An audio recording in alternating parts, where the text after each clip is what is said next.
কিছুদিন আগেই আমার কাছে একটা ভিডিও আসে, এটা হোয়াটসঅ্যাপ একটা মেসেঞ্জারে, যে আপনার জমজম ইলেকট্রনিক্স থেকে আপনাকে একটি গিফট দেওয়া হয়েছে। বড় ভাই ছোটো ভাই তারা দুজন মিলে সম্মিলিতভাবে এটা ডিসাইড করে আমাদেরকে একটা গিফট পাঠিয়েছে।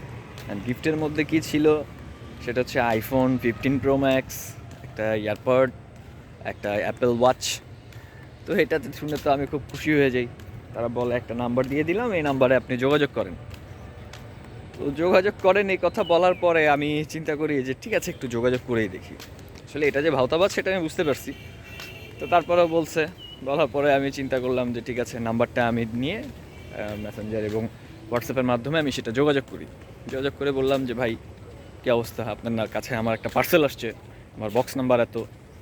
তো সে দেখি যে তারপরে আমাকে রিপ্লাই দেওয়া শুরু করছে ঘন ঘন, এবং বলতেছে হ্যাঁ, ভিডিও কল দিল, ওইখানে দাঁড়ায় দেখাইলো, ভিডিও ফুটেজগুলো দিল।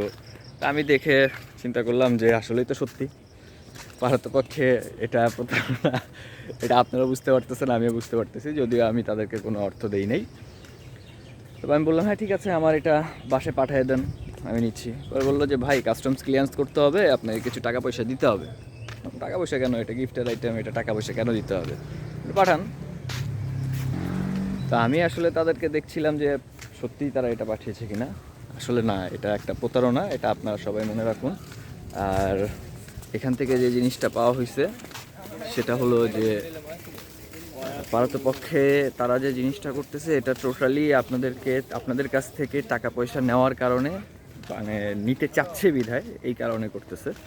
আর আপনি যেটা করবেন সেটা হচ্ছে, কখনো এরকম মেসেঞ্জার হোয়াটসঅ্যাপে যদি কোনো নক পান যে আপনার কোনো গিফট আইটেম আসছে, কখনোই সেখানে টাকা দিয়ে সেই জিনিসটা নেবেন না। একটা মানুষ যদি গিফট পাঠাতে পারে এতগুলো টাকার, সে এমনিই আপনার বাসায় পৌঁছে দিতে পারবে।